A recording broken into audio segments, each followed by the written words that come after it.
regreso. Vamos a la primera entrevista de las varias que tendremos este día aquí en Interzona. Es un gusto recibir a Cintia Ramírez del Centro de Derechos Humanos Victoria 10, pues nacido aquí en León, pero que hace trabajo ya en muchas partes en defensa de los derechos humanos también. Lo dirige, por supuesto, Ángeles López, a quienes hemos tenido aquí platicando varias veces. Cintia, gracias por venir, gracias por aceptar esta invitación. Gracias a ti por la invitación. Bueno, y vamos a platicar del tema del que tú te has ocupado como activista responsable, como abogada también y asesora, que es este caso de una violación ocurrida en la secundaria número 8 aquí en León, hace más de 6 meses, 6 meses de batallar con las autoridades y de pronto en unas semanas, gracias a que lo hacen público ustedes, pues empiezan a producir algunas cosas, empiezan a moverse esta pesada maquinaria oficial que luego es muy complicada, ¿no? Sí, claro, sobre todo para las víctimas, ¿no? El tema del paso del tiempo, lo que representa para ellas ser exhibidas, ¿no? Dentro de la institución educativa, en la propia Procuraduría, y ahora tener que hacerlo voluntariamente en los medios de comunicación frente a la falta de acciones y medidas por parte del gobierno del Estado. ¿Cuándo interviene Victoria 10 en este caso de esta jovencita de 14 años de la secundaria 8? Nosotros tuvimos conocimiento en el mes de enero a través de una defensora egresada de la Escuela de Defensoras Comunitarias del Centro Victoria 10, que conocía al Comité de Padres y Madres de Familia de la secundaria 8. Ella nos plantea el caso, empezamos a indagar un poco más y finalmente fue la madre acompañada de la presidenta del Comité de Padres de Familia a pedir asesoría nuestra. Y allí intervienen. ¿Por qué desde enero hasta mayo no hubo una respuesta oficial? ¿Por qué se vieron obligadas a hacerlo público? ¿Cómo era la negociación, el trato con cada una de las instancias? La Secretaría de Educación por un lado y la Procuraduría de Justicia por el otro. Sí, mira, de la Secretaría de Educación prácticamente no se supo nada. A la fecha, cuando llegó el caso al Victoria 10, ya no había ningún tipo de contacto.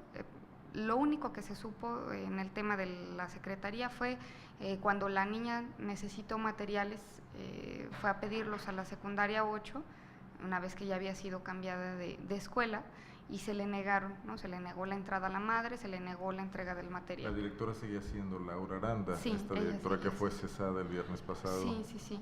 Y a través de este comité de padres y madres de familia teníamos conocimiento de algunas de las cosas que acontecían dentro de la secundaria.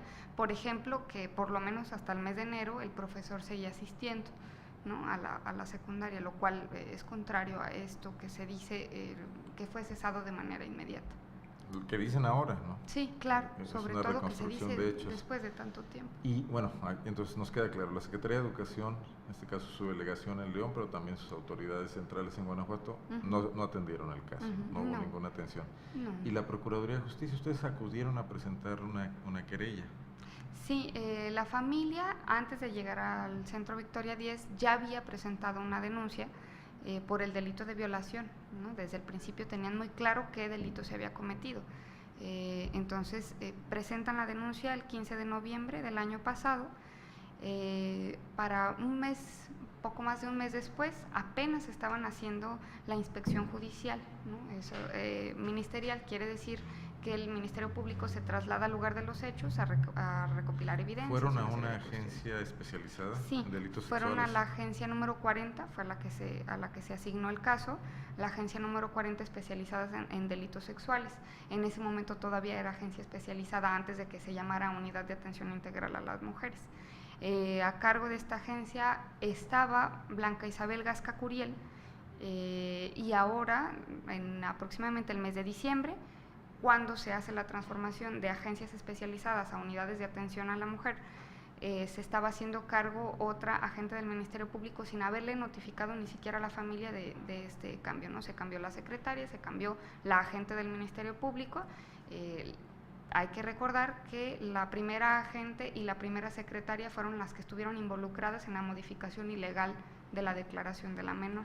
Que es cuando se reclasifica el delito, no se sigue por violación y se sigue por estupro, que es una cosa muy diferente. Claro. ¿Por decisión del Ministerio Público? Sí, esto es, primero hay una etapa en donde el Ministerio Público actúa como investigador, después actúa como acusador, ¿no? Entonces es en esta primera investigación donde se tiene que allegar de todas las pruebas. Y esa investigación implicó interrogatorios a la víctima Sí. que no parecían muy pertinentes, Sí, ¿no? claro, indagando sobre su intimidad sexual, sobre las relaciones familiares entre sus padres, si ella salía de fiestas, si tenía amigos, si tenía novios. O sea, otra vez la víctima es la que tiene que probar que fue víctima y no, y se que convierte no se en lo merecía, sospechosa ¿no? ante la Exacto. autoridad, ¿no? Sí, cuando una va a denunciar a una agencia especializada, entonces tiene la responsabilidad de probar que no merecía la violación sexual, ¿no?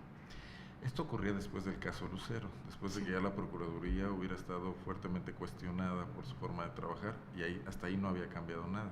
Sí, claro, e inclusive durante el acompañamiento, estas sesiones de entrevista donde nosotros reconstruimos la historia, ¿no? La historia contada desde la víctima, fue justo en ese periodo donde sale la recomendación de la Comisión Nacional de Derechos Humanos en el caso de Lucero, y para la familia fue algo esperanzador, ¿no? Fue decir, entonces ahora sí nos van a hacer caso, entonces ahora la Procuraduría que se disculpó con esta víctima, ahora sí nos va a poner atención, el procurador nos va ¿Algo cambió después de eso? Para nada. Acá no cambió para nada. E inclusive fue después de la recomendación de la Comisión Nacional, esta serie de entrevistas continuaron con las psicólogas, peritos de la Procuraduría, que se suponía que tenían que hacer un trabajo de contención emocional y además hacer un peritaje, ¿no? Entonces, es en estas sesiones donde se revictimiza más a la niña en relación a la Procuraduría, ¿no?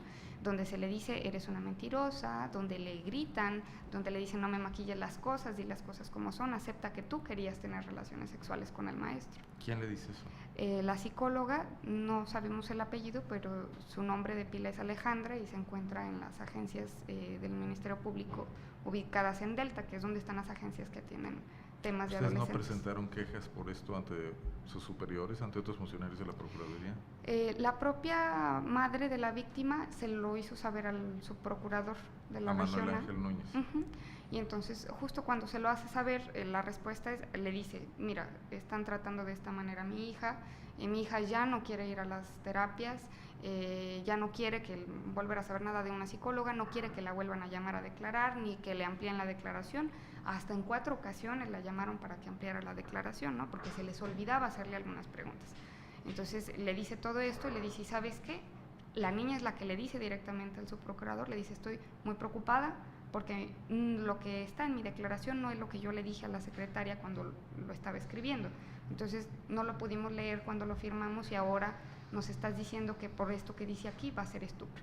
Entonces la niña en sus palabras le explica eso al subprocurador y el subprocurador lo que contesta es, yo tengo que fiarme de lo que dice el expediente, el trabajo, nuestro personal muy capacitado, y la niña ante su insistencia, el subprocurador le dice, no, ya, basta, ya te veo más alegoncita que la primera vez estabas muy callado. Sí. Un subprocurador, un abogado que da clases en la Escuela de Derecho de la Universidad de Guanajuato trata a una víctima. Sí, y entonces la niña, para este momento, para este punto. O sea, se ve que les molesta, o sea, que lleguen las víctimas les molesta profundamente. Sobre todo parece que están mujeres. Contentos con esta cifra negra de delitos que no se denuncian, ¿no? Sí, claro, o sea, es como una incomodidad para ellos, ¿no? El tema de que hayan realizado varias diligencias de investigación bastante tiempo después, pues claro que se pierden evidencias, ¿no? El peritaje psicológico, por cierto, al final se basa más en la declaración de la niña que en las sesiones, ¿no? En muchas ocasiones la niña decía, por favor, ya no quiero que me sigas preguntando, ya no voy a contestar, y la psicóloga insistía, y ante la falta de información, digamos, se basa en la declaración falseada. Hay que precisar algo, Cintia. Hasta este momento, que es hace pocas semanas, ustedes no habían decidido salir al público con esto. O sea, a diferencia del caso Lucero y de otros casos, no lo habían hecho mediático. Ustedes emiten un boletín hasta hace aproximadamente, no sé, 15 días o una semana. ¿Por qué se deciden hacerlo finalmente y cómo cambiaron las cosas después de que lo hicieron público? Sí. La niña está bastante afectada. Inclusive el día de hoy que se presenta a su madre públicamente entre los medios, no asistió a clases, ¿no?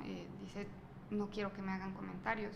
Excompañeros y excompañeras de la secundaria donde estaba, cuando se la han topado en la calle, bajo la manipulación del profesor que actúa en redes sociales y ahora en las redes sociales nada más, antes todavía en clase.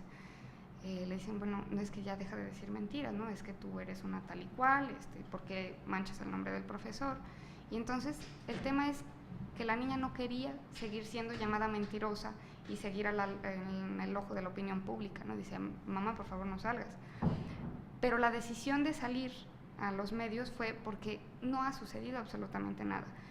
En respuesta a ese comunicado, que ya era una decisión complicada para ellas, en respuesta a ese comunicado, el secretario de Educación destituye a 2 funcionarios. Después de una semana de dimes y diretes, exacto, y de que no pasaba nada, exacto, decide destituir. Entonces, ellas veían las primeras declaraciones de la Secretaría de Educación y decían, pero es que no es verdad, es que cómo es posible que después de que hagamos o que tomemos este tipo de medidas drásticas, siga sucediendo de esta manera y se atrevan a salir a los medios y decir que tenemos, que se nos dio psicoterapia y que se nos dio el apoyo y que estamos recibiendo el acompañamiento de la Secretaría de Educación, cuando todavía hasta esta fecha no se ha ¿Tú contactado? crees que alguien malinforma al secretario de Educación? ¿Que alguien abajo le está diciendo que sí están haciendo las cosas? Pues más bien creo que se toma la decisión bastante temeraria de salir a medios a decir eso, en el afán de querer seguir ocultando esto, ¿no? No me queda la menor duda que es de esa manera.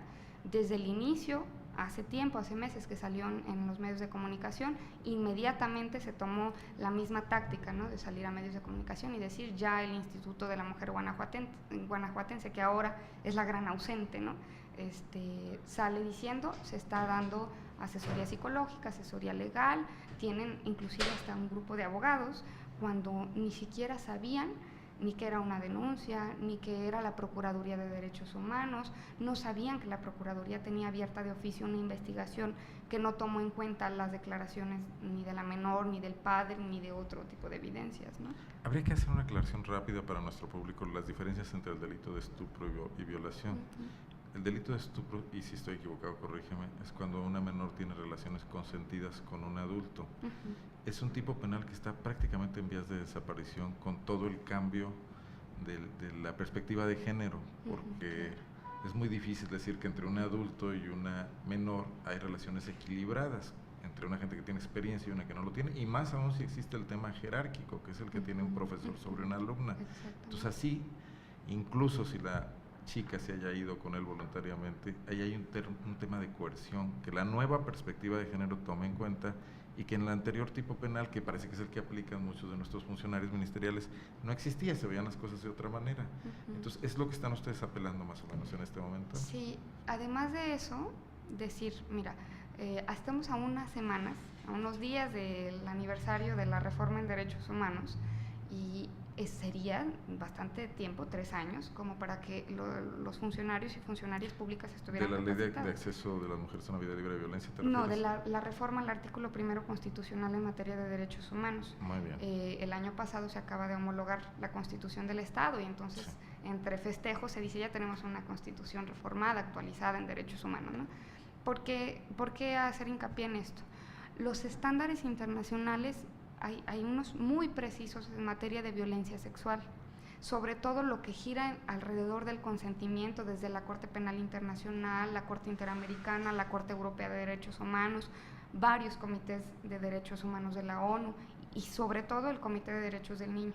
Entonces, hay tanta información que no parecen tenerla nuestros ministerios públicos. Exacto, y lo peor es ni siquiera los especializados la tienen, ¿no? Y entonces se sigue poniendo en duda el tema de si lo consintió o no lo consintió, nos dejamos llevar porque a lo mejor alguna palabra, alguna conducta, cuando ya se dijo desde el ámbito internacional, está prohibido. Hay que creer en el dicho de la víctima. Cintia, estamos por concluir la entrevista. ¿Qué están planteando en este momento? Ustedes hoy dieron una rueda de prensa junto con Las Libres, Victoria Díez, algunos otros grupos, los padres de familia de esta jovencita de León y también el padre de la jovencita de Guanajuato de la escuela piloto.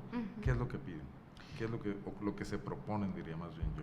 Sí, mira, en primer lugar es asegurar medidas de reparación del daño. Hay una afectación bastante severa en las menores y también en las familias, ¿no? No hay que olvidar.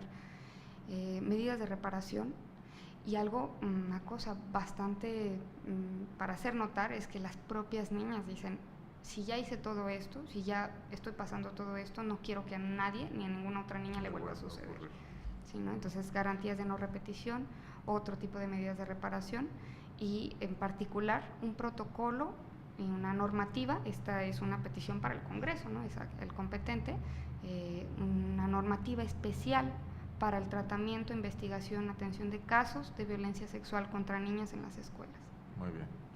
Vamos a seguir platicando de esto. Yo creo que te vamos a volver a invitar pronto.